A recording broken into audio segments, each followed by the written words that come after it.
Well, one thing I liked about this is Carey, like we said, played four different formations essentially in this game, but we got to see a little bit of Santi and Dion up top together, and they started creating chances.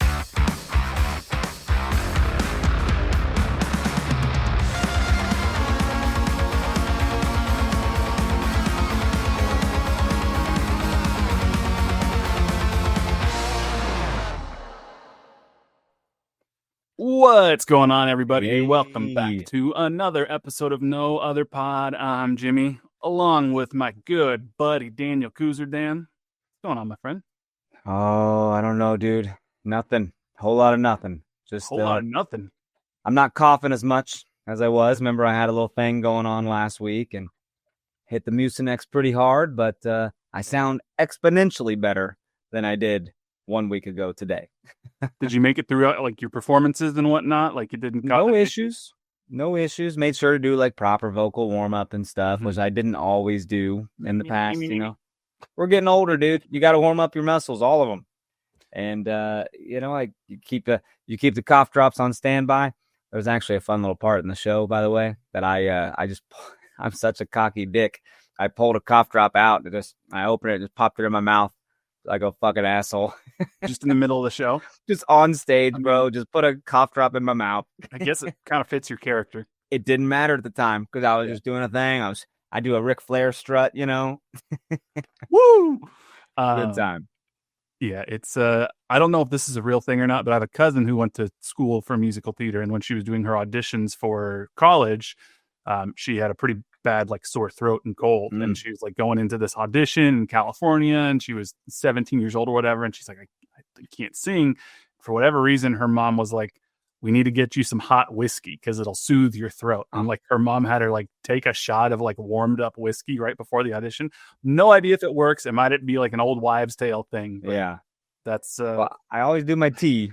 I got a little hot tea thing going on. I have a steamer, which is actually good for any time, not just for vocalists. But it's a Vicks steamer, dude. And I look like freaking Bane. I'm like, they must find one of us in the wreckage, brother. I was born in the darkness. I love it. I do it like 10 minutes a day.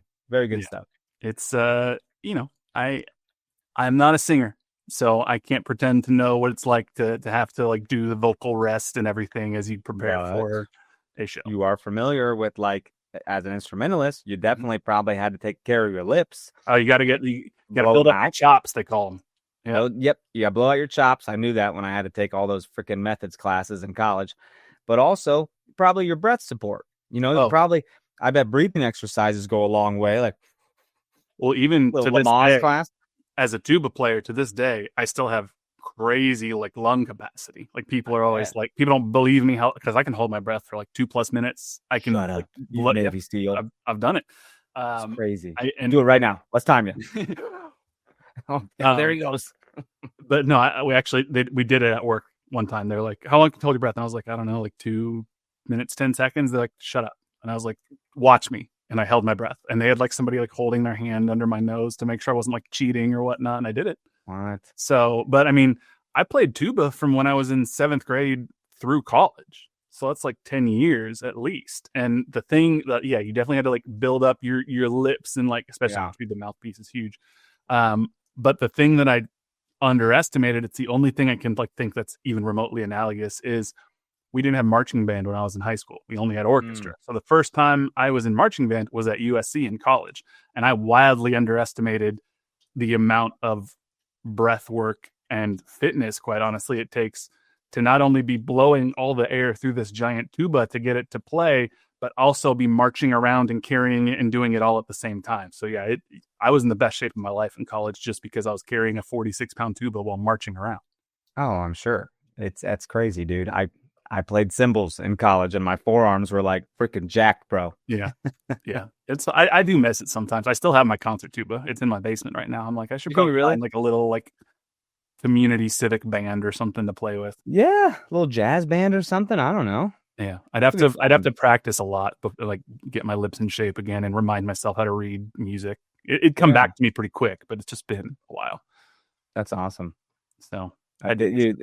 Back to holding your breath, though. There was an episode of It's Always Sunny in Philadelphia where Charlie was holding his breath, and they were timing him, and they're like, "He's at 9 minutes," and he's just going back and forth, hanging in there. And I can't remember who did it, but one of the guys goes up and just plugs his nose, and he's like, "You're trying to kill me?" Just breathing, man. I was worried about my breath and my fitness this past weekend because myself and a few other guys from KCSN, including our very own Nick Springer, our producer, played in the KC Current Media game this week. Yeah, you all sore? Are you sore from that 9-minute game? It's 5 minutes. It was even shorter. It was very short. I was a little sore today, and I surprised myself in my quads, and I was like, why am I sore? And I realized it was the first time I've done a full-on sprint in I don't know how long, because our team scored, and I forgot our team captain, Jillian, she had sent out this whole thing. She's like, if we score, we're going to do a team celebration. And she had sent out an email with the video, like everybody's going to sit in like a canoe and we're going to be rowing and everything. And so our team scores. I think Nick, our producer, had an assist on the play, or a secondary assist at the very least. And we're scoring and I'm celebrating. When I see Tucker Franklin from KCSN, he's like waving me on. And I realized, oh shit, the celebration. And keep in mind, I'm playing center back, and we scored on the opposite goal. I decided to sprint my ass across the entire field of CPKC. People in the stadiums were probably like, what is happening? And I got there just in time to do like one stroke on either side before everybody got up. And then I was like, shit, now I got to sprint all the way back because they're kicking the restart again. And so I sprinted all the way back, and now I'm sore. Oh my God, dude. Hey, you can train for next year, though. Get rid of that soreness early. Yeah. Now, what I didn't expect was, the referee was freaking Trent Green. I didn't either, dude. I was backstage, and you sent me a picture, and I saw it on my watch, and so I couldn't really tell, and I just messaged you with my hand. I was like, who the hell is that? Yeah. And you said Trent Green. I was like, oh, no shit. That is so cool. He's a real man. Yeah, it was pretty funny. I didn't read the emails that I was supposed to read, apparently, because it said in there somewhere that he was going to be the referee. But all of a sudden, this dude comes walking into the press conference room where we're all lined up in the yellow shirt, and he's got cards. I turned around to Nick, and I was like, is that freaking Trent Green? And he's like, yeah, that's the ref. And I was like, I had no idea. And apparently his son is engaged to a current player. Oh, really? I think Kayla Sharples, maybe. Don't quote me on that as I say this on a podcast. Yeah, but I think quoted. I think maybe it's what I knew. Yeah. I remember getting that email and hearing that it was going to be referee. I just forgot. Clearly, I didn't read. Apparently I didn't have the wristband I was supposed to have, because I just walked in with my credential like I always do. And it was Chad Smith who was like, "Where's your wristband?" And I was like, I'm just here. What? What the hell? You're just causing trouble, man. Apparently, I don't know, but yeah, it was a fun time, and I got Nick out to the press box. He sat up there with us a little bit. It was a good time. We enjoyed it. We won 2-0. Unfortunately, Chris is no longer the only man to have scored on CPKC Stadium's field. That's right. Yeah, that's all right. What are you gonna do? If he wanted to keep his crown, man, he should have showed up. He should have showed up at the game. He should have. But I don't think he filled out the registration properly, and that makes a lot of sense. He ended up in Dallas at All In anyway. He wasn't going to be there. That sounds like a horrible time, too. I know you and I are huge AEW fans. No. I don't quote me on that. Yeah. We're not. I'm glad he had a good time. He said, I was texting with him on Monday. He said he had a great time. And he's like, cheaper than WWE. He had a blast. And I was like, good. I'm glad you had a great time. Why is he going to say that? Why is there going to be qualifiers like that? Just say you had a good time. He has to be like, well, I saved money. He does that shit. God, it pisses me off. God damn it. It's going to be starting the intra-pod war. There's a big, bro. Yes. He'll try to like defend his product and be like, it's cheaper. It's good wrestling. I'm like, it's not like real wrestling. They're not actually doing anything, bro. And that's the point. The Sharks and the Jets that have started. Yes. I'm not going to go to AEW and be like, these guys wrestle better than those guys when they're just wrestling the same. Right. I'd much rather watch Jelly Roll wrestle Logan Paul. Let's talk about it. That's my new thing. I've been doing a Trick Williams thing. Let's talk about it. Trick Williams, is he doing that now? Isn't that That's it. Oh, I'm thinking. Let me talk to you. I'm getting confused. Trick Williams and LA Knight. People get them confused all the time. No, there's no way. Right. There was a women's pay-per-view on Sunday, and I had the best time. Like, it was so much fun. It was really good. They caught me off guard with the cash in and everything. I enjoyed it. So great, man. I had people over. We ordered some pizza. It's a hell of a time. Yeah, it was a fun time. So I hope they do it again. But yeah, I think that might have been Trish Stratus's retirement match. Well, maybe. It seems like it should be, at least. But good, yeah. Go out with a championship match. You and Goldberg. She did better than Goldberg did. Goldberg looked like he was I thought he was good too. I had a good time watching that. I don't know. It was fun, but yeah, it's like you very much looked 58 years old. Told a story. I thought he was good for 58 years old. So yeah, I was surprised he didn't jackhammer. I didn't think a 58-year-old man could jackhammer Gunther. That's what I'm talking about. It's amazing. And then he forgot to pin him, and Gunther looks up and he's like, "Pin me." He's like, "Oh yeah." Let's take our break here real quick, and we'll come back. We'll talk. Speaking of wrestling, it's Seattle and Sporting Kansas City, so we know there's always wrestling discourse when those two teams meet. And middle fingers. Let's take our break, and we'll be right back. Looking for tickets for your next event? Tickets for Less is your #1 source. Save big on every purchase when you use promo code KCSN at ticketsforless.com. I'm BJ Kissel, founder and CEO of KC Sports Network. Emprise Bank has been with us from the beginning. They were our first network partner, and they believed in the vision of what we were building from the start. I can't speak to any other banks or companies and how they operate, but I can tell you from personal experience and based on the growth of the network you're listening to right now, that if you have banking needs, call our friends at Emprise Bank. We've worked with so many great people there over the years, from Vicky and Aggie to Andrea, Lori, Jackie, Deb, and Aaron, and not to mention so many others that not just supported KC Sports Network, but supported our KCSN Foundation as well. But the best thing that I know is that if I have a question or a problem, no matter how dumb the question is, I know who I'm going to call and who I'm going to talk to, and I know that I'm getting an answer from someone that I can trust, and I know that person is there to help us. That's why Emprise Bank has always been and continues to be our partner in Possible, and they can be yours too. You just have to reach out. If you have a banking need, whether it's business or personal, hit me up. I will connect you directly with the same people that have helped us build KCSN, and that's our friends at Emprise Bank. Folks, there's nothing that beats relaxing on a hot summer day and watching some baseball.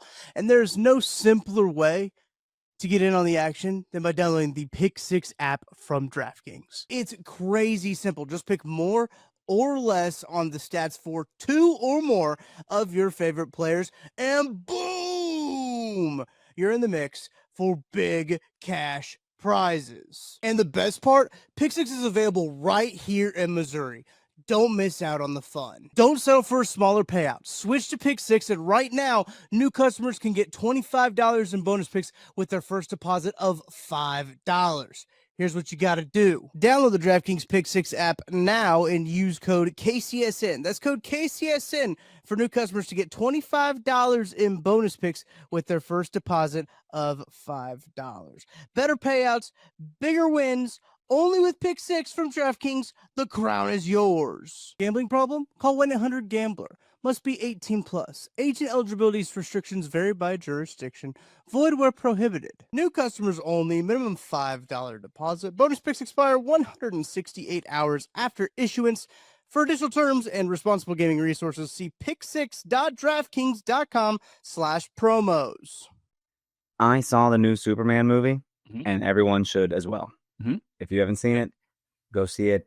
All I want to do is go see it again. You know, I saw it in 4D, bro, and I was taken off with it. He was flying. Mm-hmm. Our chair was flying. He was going down. We were going down. He crashed through glass. Shit like blew into our head. They threw glass on us. Yeah, it was glass. I was cut up. His heat vision was like setting off strobes in the theater and stuff.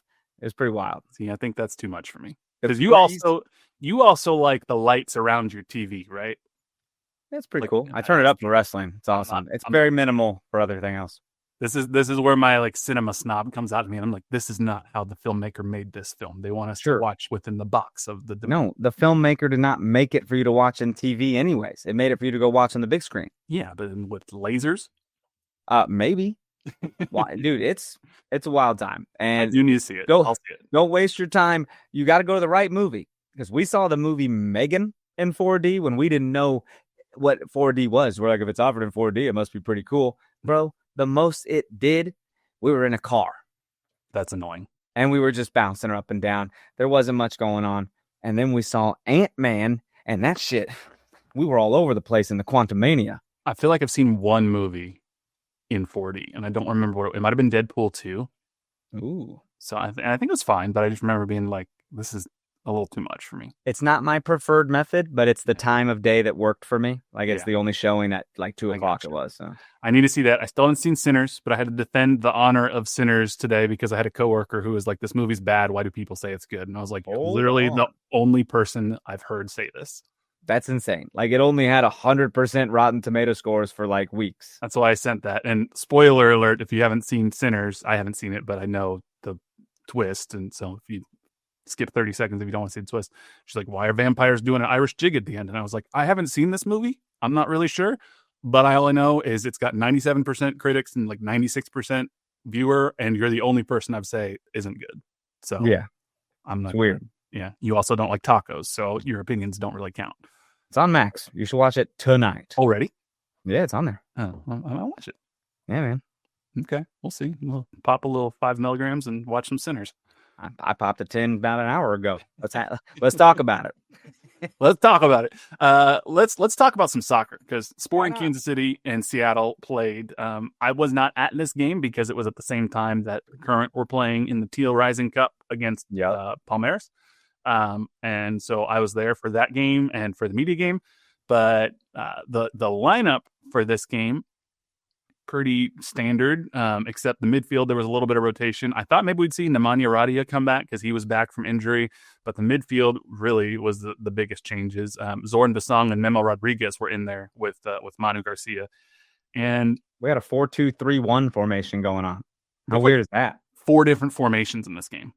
I know. It's like we kept changing our tactics just throughout the whole game. It was weird. Yeah. Well, they kind of needed to because Seattle Sounders, my only hope for this game was, well, they don't have Stephen Fry because he nearly died on the field. And I don't say that to be like funny. Like, he had a very scary injury where an ambulance literally drove onto the field and had to take him to the hospital last week. Yeah. So I was like, maybe, but then I forget these damn Sounders, they just don't go away. And you're looking at friggin' I forgot Jordan Morris is healthy again and Albert Rusnak. No, yeah, I forgot they added Jesus Ferreira and Alex Roldan and Christian Roldan and the brothers Roldan. And I'm just like, they're an annoying team that's just always good to really good. They're pretty decent, dude. Yeah. And they're fast. Roldan is fantastic. I mean, it didn't take them long to get this game going. I'm not sure we had much possession at all for like the first 14 minutes.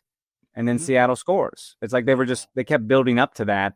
And it was an amazing pass that Jordan Morris just gets right on the end of his head, right? It was, yeah. I mean, this one for me, I like the guy. This one I think is sort of on Jansen Miller. He kind of loses track of Jordan Morris, and then Jordan Morris, he's a fast guy. He just outruns Jansen Miller, and he can't track back enough. Dude. Jordan Morris is great, and Jansen Miller's been having a great season so far, but not like been in the league for years great. I mean, that's Jordan freaking Morris, dude. Like, we got to put a little respect on his name. Well, and what's so interesting is there's like the Euro snob, like USMNT, player avatar, Twitter people who just absolutely despise Jordan Morris because he decided to stay in MLS instead of go over to Europe. And this dude, he hasn't really been in the picture a lot in recent history for one reason or another in the national team picture. But I mean, I don't see why he shouldn't be. I mean, this dude, not like the national team's out there winning tournaments as is. So, and Mauricio Pochettino is like, hey, I'd rather you be getting minutes in MLS than riding the bench for a 3rd division Belgian team. So Jordan Morris has always been a very solid player, and I respect him for saying, hey, my life will be better if I stay here in the States. And it's proven out over the course of his career. He's a great player. Sure. He's made Seattle a home. And Jansen Miller shook that off real fast because he did one of his world famous goal line clearances about 5 minutes later. Did you see that shit? Yeah. God, he's so good with that, dude. He just tracks back and just doesn't get frazzled. He just very calmly, collectively clears it off the line. Just a little bounce. Little Again, tap. Every single time. Literally, it's like 4 or 5 minutes later, and he's just there. If he mishits that, though, and it has like the worst kind of backspin, like that's an own goal. You know what I mean? But he was right there, right place, right time. Dude knows where to be. He must have the record for most goal line clearances by an outfield player, I would assume. So far? In a season. Like, at least for the club.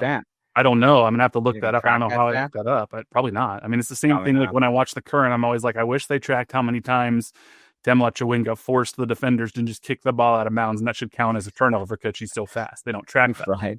But That's true. Jansen Miller, I'm like, how many times has he just been there this True. season and cleared the ball up the line?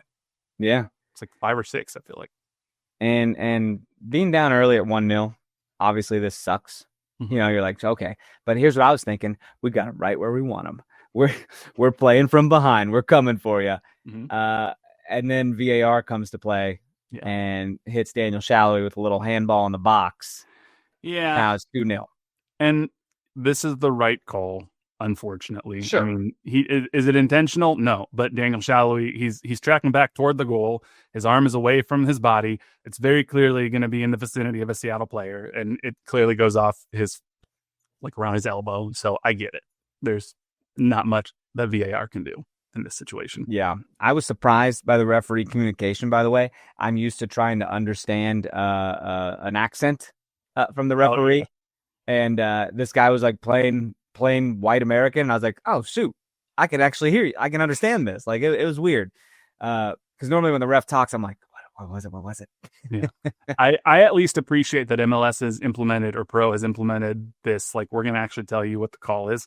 Because the thing I hate more than anything, and there are a couple MLS refs that would do this, is before they would announce, when they wouldn't announce anything, they'd come back and they'd take their sweet ass time and they'd jog and they'd jog and they'd jog halfway, and they know there's 20,000 people. They're like, what is the decision? And then finally they dramatically point to the spot, or they dramatically wave play on. And I'm like, just tell us what the damn call is. So I appreciate this. Well, Rusnak makes this 2-0, Albert Rusnak, and Sporting really doesn't have a chance all first half, it felt like, until like the end or beginning of stoppage time when Suleimanov had a try at goal. Yeah. Other than that, we were pretty dry, bro. Like, we just dug ourselves an early hole here. And I'm thinking, it's 2-0. Let's get to halftime. Most dangerous lead in soccer, 2-0. Let's just get to halftime. Yeah, why can't we just get to 2-0? And no, it becomes 3-0 into like the last minute of stoppage time. Yeah. How disheartening, bro. Yeah, it's pretty frustrating. I mean, there was 8 minutes of stoppage because of video review and everything, and freaking Jesus Ferreira, we talked about it. He just gets the ball in a dangerous spot in the box and has a tap in on basically an open net, and Jansen Miller's there. He almost has another goal line clearance. He's back there. It's a foot to his left. He can't quite get there, and it was just really, really frustrating. And yeah, going down 2-0 at the half is a big difference between 2-0 and 1-0. Going down 3-0, it felt insurmountable. It hurts. I know it wasn't, and they almost completed a comeback to get a result, but 3-0 against the Seattle team felt like it wasn't going to happen. You know, Jake Davis had a pretty nice strike outside the box. As we know, Jake Davis can hit these with really good pace. About the 60th minute, man, he hits this like chopping ball, hits it first time, and it does a little one bouncer, but keeper's right there. Yeah. That guy can score that shit. And I got excited. He can. And Sporting, I mean, if they were going to come back, they needed to score very early in the second half to get things right back on track. And they almost did. Mm-hmm. 2 minutes into the second half, off of a corner, Logan and Dembe stabs the ball with his left foot, and talk about a goal line clearance. I'm not sure if it's rolled on or the keeper, but they both get to it, and they keep this game 3-0. And if Logan and Dembe would have been able to stab that in and actually score, I don't know, man. I mean, Kerry had some levers he still had to pull that he could have made this interesting. Well, I mean, and then we finally get on the board in the 66th minute where they take down Joveljic in the box. Mm-hmm. Joveljic steps up, does what he does best, puts it away. And imagine that if we scored earlier in the game, and it's now 2-0 or 2-3, 3-2. And then in the 72nd, bro, the ball like bounces around a little bit and like hits off the goalkeeper and then off a defender. And I'm like, it's going in the net. And then a defender kicks it right into the goalkeeper's arms. Did you see this sequence? Yep. There were a folly. Well, the play of this sequence is Alex Roldan somehow like scorpion kicking off the goal line. I don't even understand how his leg muscles move in the way he did, because this is a surefire goal.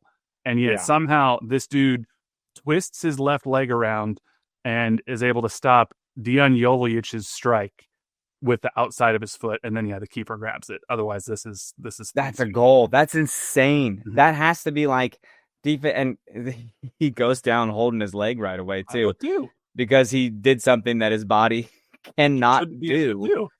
But right there, boom. Now, if we've scored earlier, now it's 3-3, and it's a ball game, baby. Mm-hmm. And it just we just couldn't really get back into it, man. And it wasn't until like actual stoppage time of the game where we get another penalty kick. It was like the last minute of the game, wasn't it? It was, yeah. I mean, Santi had a VAR down right at like the 89th minute and 56 seconds. Yeah, so in the box. They just keep fouling us in the box. That just shows we're getting in the box, and that's something to look forward to for the rest of the season. Well, one thing I liked about this is Kerry. Like we said, played 4 different formations essentially in this game, but we got to see a little bit of Santi and Dion up top together, and they started creating chances. And I know, again, Seattle, they were just playing behind the ball because they were up 3-1. They didn't really need to be opening up to put themselves at risk in the back. But I don't know, man. I don't hate the idea of trying to see a little bit of more of this 4-4-2 diamond that we saw. I don't hate that, man. I always thought it'd be cool to have 2 strikers up there putting some heat on the defense. Mm-hmm. Something that happened before the penalty kick even gets taken. I think Mr. Nuhu, or Boohoo, as we're calling him, but he threw a ball at a fan. He did.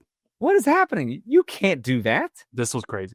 Nuhu, he all of a sudden during the broadcast, you're watching Jovic, who looks like he's about to take the penalty, and it ends up being Santi taking it anyway. And the referee points to Nuhu and gives him a red card. And even the broadcaster's like, what happened? Then Nuhu flips off the referee. And the most generous reading of the situation is he was trying to relay what he's saying somebody else did to him. But the referee clearly takes it as Nuhu's like, hey, F you. Because then the referee backs up and throws up the X, which is like what they do in wrestling when they need to call a match sometimes. But that in soccer terms is like a serious like sportsmanship violation or some sort of serious, like this is more than just a red card. This is like serious misconduct. So like, is that a potential suspension from him? Like, going to be a fine game suspension, I'm sure. Well, but then on the broadcast they showed while VAR was happening, somebody in the cauldron apparently said something along the lines of like, "You suck," or no one ever says that. And Nuhu picked up the ball off the ball stand and just threw it at him. Yeah, that's insane. A fan. How do you lose your head like that? Like he's been in this league for a while. Mm-hmm. This isn't his first game. No. How do you lose it that badly? Well, apparently Sounders fans are pretty over Nuhu. He's a relatively undisciplined player from what I can tell, and I have a number of friends who are in the Pacific Northwest who are Sounders fans, and multiple of them are like, "Can this be the end of Nuhu?" I've never really liked him. I'm not a Seattle fan, but I could see how people probably never really liked him. Yeah. So I mean, this was just kind of like, we got to be done. And even Brian Schmetzer didn't really try to make excuses for it. He's like, we'll deal with it internally. Like this is, and he's probably trying to prevent even more of a suspension from the league happening. So, yeah, that happens. And then we get our PK, It was very funny though. Like the GIF, I think it was Chad at KC Soccer Journal has a hilarious GIF that he posted of just the bird. And it's one of the funniest things I've seen in MLS in a while. Pretty crazy. But let's take our break here real quick. We have one more break that we'll take, and we'll come back, finish off this game, and keep going from there. We'll be right back. Thanks for listening to KC Sports Network. Make sure you download our new app. Find it on the App Store or Google Play. Just search KC Sports Network. You want to hear Chip's little write-up right now? Give it to me. Well, let me finish this off real quick because that was the end of the game. Well, Jovic had one more chance with 10 seconds left. But why didn't Jovic his right foot?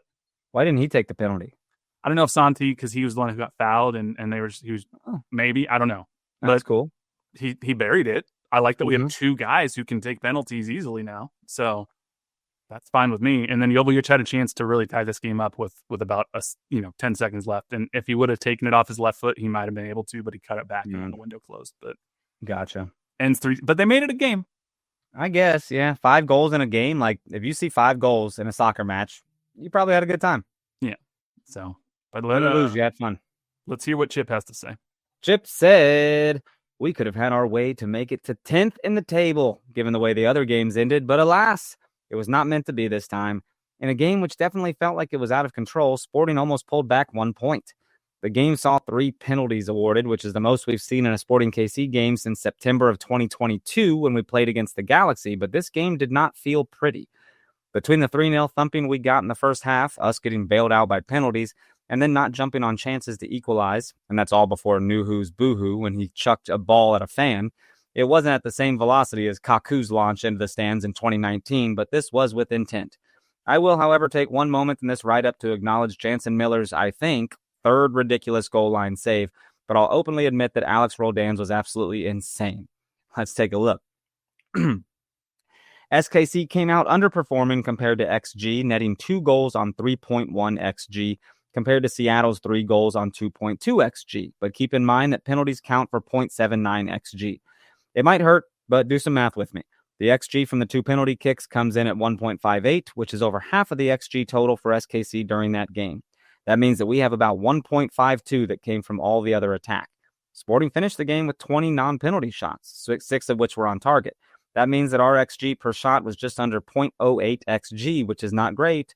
Even harder to swallow is that if you compare the XG per shot from off-target shots to the XG per shot from our shots on target, the XG for off-target shots was slightly higher.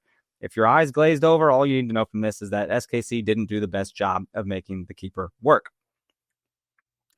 I don't know what was said at halftime, but we came out the second half swinging. I think it had to do something with a man by the name of Jake Davis getting subbed in and getting us that rocket fuel. In the second half, Seattle cooled the offensive jets, making only 4 attempts on goal in the second half, with 3 of those happening before the 60th minute and the other happening in stoppage time.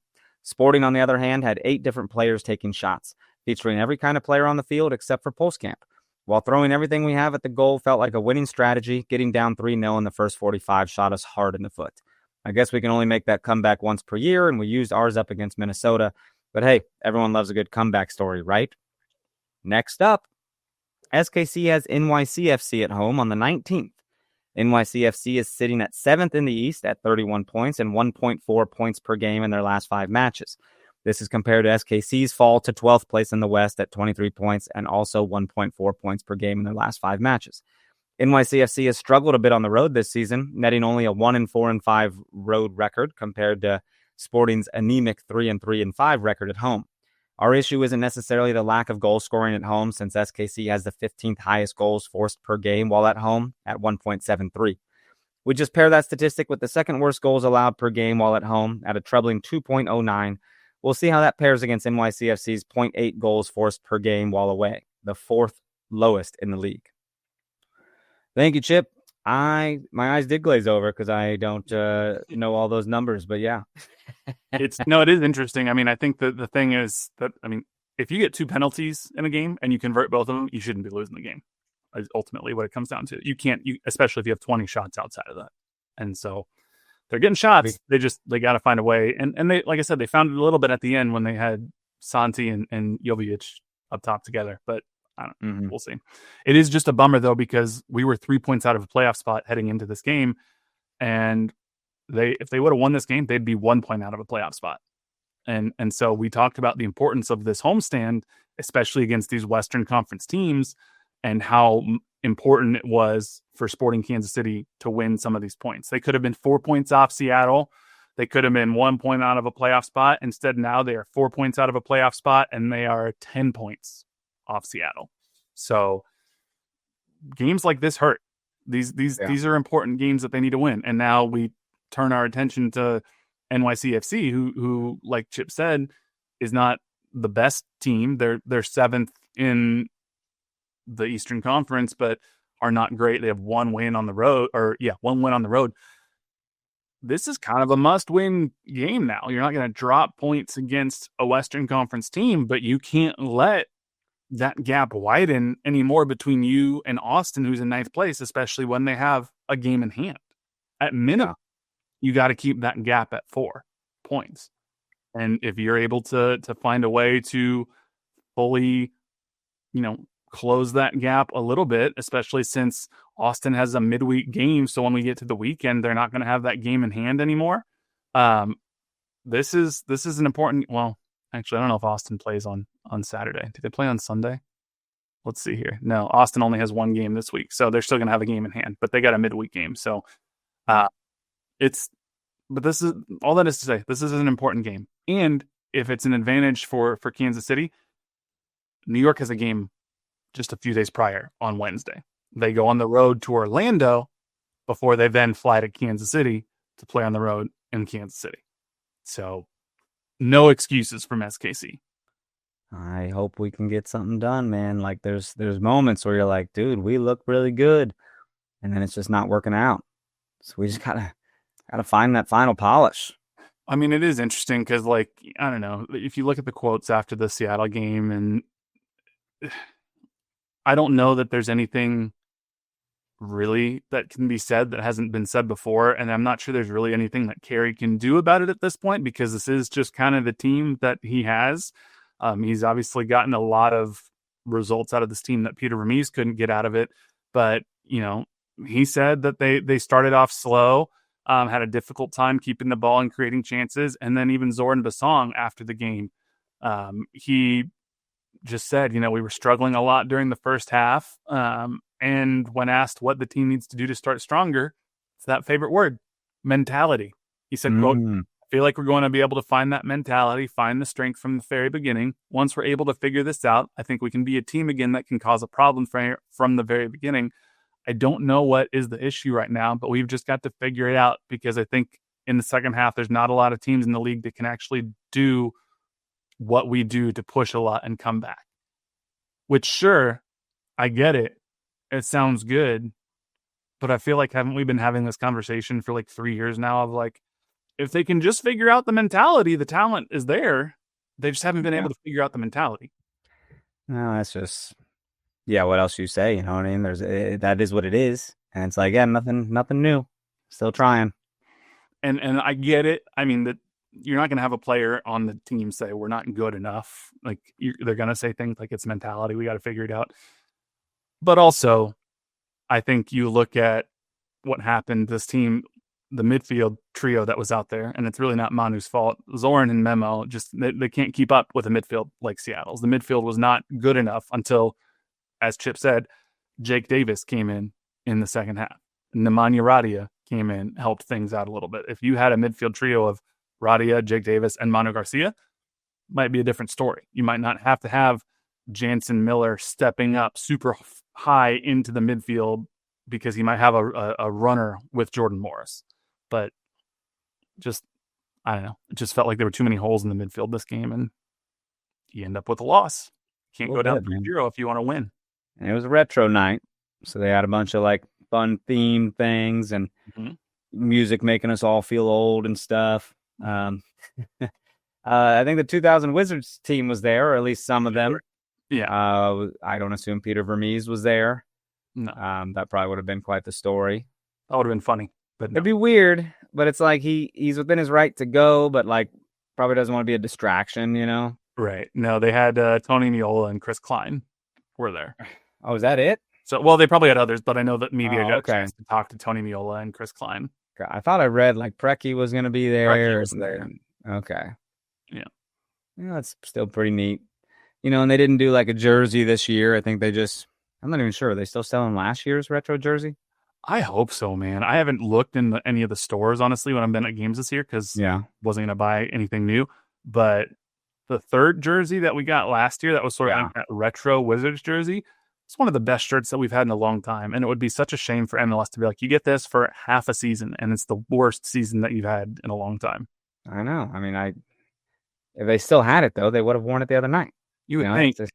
And it's weird. They're doing it again this year. You're starting to see leaks of third shirts for a handful of teams, one being the Seattle Sounders that leaked a couple days ago. That looks really cool.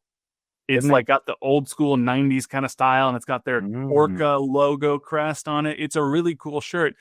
Why would you waste it on half a season? Yeah. Doesn't make sense. I don't know. Selling it, make money. Yeah. Hire us, smart business minds. We can make you money. But I don't know. It is interesting. I'm very curious. We haven't seen anything yet, but I would guess that Nuhu, not this is going to help Sporting. I would guess Nuhu's going to get at least a 3-game suspension. Oh, I don't think you can throw. What was Kaká? Was he 5, 3 or 5? I don't remember. Let me see if I can. Kaku. I keep saying I get Kaká and Kaku mixed up. It was Kaku from the Red Bulls, not Kaká from Orlando City, who kicked the ball at the fan.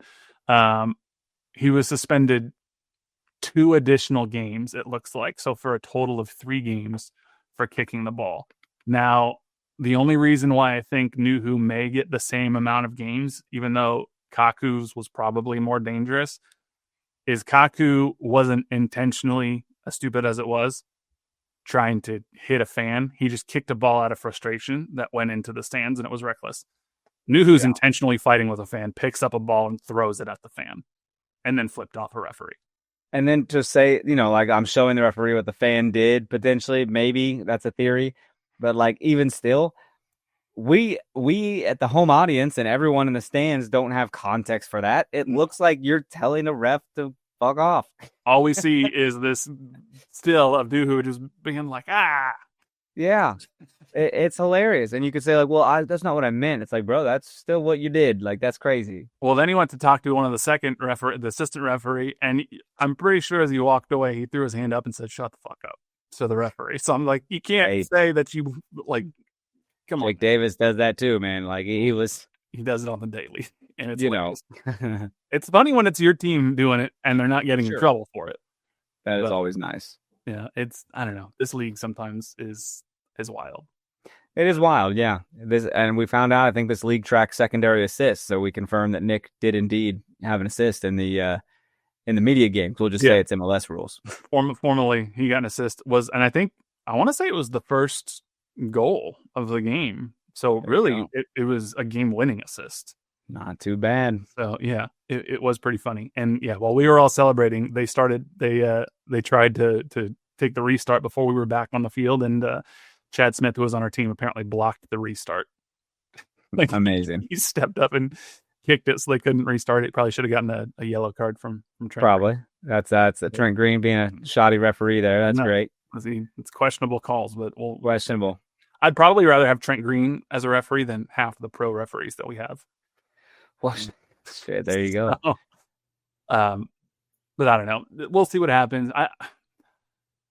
If I had to guess, I think Sporting probably will bounce back and get a win against New York City this weekend, especially since New York is going to be, on the second game of a 2-game week, traveling from New York down to Orlando to Kansas City. That's not exactly an easy trip.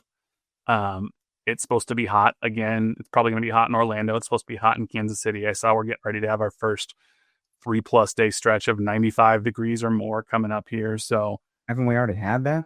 We had over 90, but we didn't have 3 days in a row of 95. Is that right? Maybe with heat index we probably did, but not like true temperature. Gotcha. So, well, yeah, man, like you said, seems like Sporting might be like the only team that doesn't play this Wednesday. I mean, every time this happens, there are a team or two that don't play, and so Sporting has Wednesday off, which is good. I'm fine. Oh, for sure. But we'll see. Was there anything else in MLS this week that caught your eye? We are coming up on the All-Star break soon. That's is it after this week? Is that next week? Yeah, next Wednesday, July 23rd. So we'll have one more podcast before the All-Star break. Sporting doesn't have any All-Stars. The only person who maybe could have been an All-Star is probably Daniel Vich, but he's not really a break though. Like we play that weekend, They call it a break. It's not a break. It's a midweek All-Star game. Yeah, there's no break. So it's and players do not like playing in it.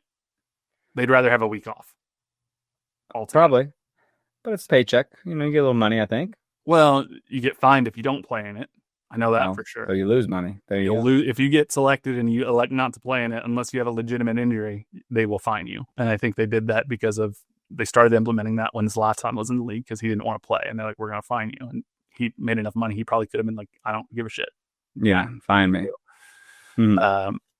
But it'll be interesting. I don't know if Messi will play in that game. I'd be surprised, even though, and I doubt they're going to find Messi if he doesn't play. Maybe he'll play for 2 minutes and they'll sub him out. But yeah, he and we'll see if anybody tries to run on the field and greet him at Q2 Stadium. And is that Austin? I think is Q2 Stadium maybe. That's where Austin is. Yeah, I saw a compilation today on social media of Messi's security guard who stands on the sideline and just sprints to intercept people who try to run and catch up with Messi. And normally it's children, and then if it's a child, then Messi will still greet the kid and sign their shirt or whatnot. But imagine your entire job is like just watch to make sure somebody doesn't run after this one soccer player. It'd be pretty crazy. Yeah. So, outside of sporting in MLS, this week Minnesota kicked the butt of San Jose. Columbus won the Hell is Real Derby 4-2. LAFC handled Dallas. St. Louis beat Portland. There wasn't anything too overly exciting. Did you watch any of the FIFA World Cup final at all, or see any of the highlights there? No highlights. No, I just saw the end result. Yeah, Chelsea won. They beat PSG 3-0, which was funny because PSG was just running through people, and then Chelsea ended up winning. And the funny, not to get overly political, although you know where I stand on these things by this point, but Donald Trump was in attendance because it was weird, dude. FIFA World Cup final, and he's best buds with Johnny Infantino or whatever his name is, and stayed on stage. It was so funny. It cracked me. It's objectively hilarious because he has no idea what's happening. He doesn't understand how this works. All he wants is more attention. Cole Palmer of Chelsea at one point is looking around and he's like, what is he doing? Why is he here? And Chelsea's trying to lift the Club World Cup trophy, and Donald's just in the middle of it clapping. And you see the FIFA president try to tell him, like, hey, come off stage, and Donald's just not paying attention. So the FIFA president literally has to go on stage, kind of like pretends to hug Donald and almost just pushes him back through the Chelsea players to the back so Chelsea can actually get their moment to celebrate. Just entirely oblivious. So it's awkward, man. It's so awkward. It's gonna be worse next year for the World Cup. Like the actual World Cup, I feel like it's gonna be pretty bad. And he's not a soccer fan. I can almost guarantee it. And I don't think the U.S. is going to be very good in the World Cup next year. So he's probably going to start shit talking her own team. Probably. And then he'll probably take a look at Erling Haaland and be like, you look like a guy I would like to support, and then become a Norwegian fan. Jesus. So, I don't know. It's just a weird time, man. It's a weird time. But I just hope Sporting can get a win against New York City, because if they can't, then I think it at that point it may be time to start looking toward the off season more than what could possibly happen in terms of making a playoff push. Yeah, that's a good point. But not to write it off entirely, but you'll have 11 games left at that point, and you'll be, probably between 6 and 10 points off the playoff spot, and it seems unlikely at that rate. We're just barely kind of hanging on, so it'd be nice to get these last 3 home points here before going on the road again. I want the last 2 months to feel like they mean something. I don't really want the last 2 months to be another 2 months of like, well, let's figure out what we got, because I feel like we know what we got. I feel like we did in that last year, where it was kind of like, let's see. I could probably tell you now who I would keep and who I would cut when it came to the end of the year. I don't think there's anybody who I'm leaning toward cut that would do something over the last 2 months that would change my mind. Let's have that conversation later. Don't go firing people today. I'm not firing anybody. But I don't know. I do think there are the building blocks for a potential competitive team here in the future. I'm not counting on it the rest of this year, but we'll see. I could be wrong. Good point. So, well, is there anything else that you want to talk about with our good listeners this week? Nah, dude. I can always tell when we're coming to the end because I start yawning. I'm like, well, I've been at it. We've just been going. Now I'm tired. 10 milligrams kicking in. Honestly, I think I'm just tired. You know, and I'm getting like 8 hours of sleep. I'm like, that's recommended, right? Why am I sleepy? Yeah.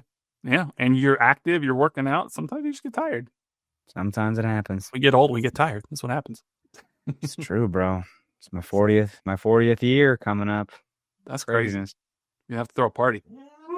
I know it. Oh, she's excited. Yeah. He's like, yeah, hell yeah, 40th birthday. Thanks, babe.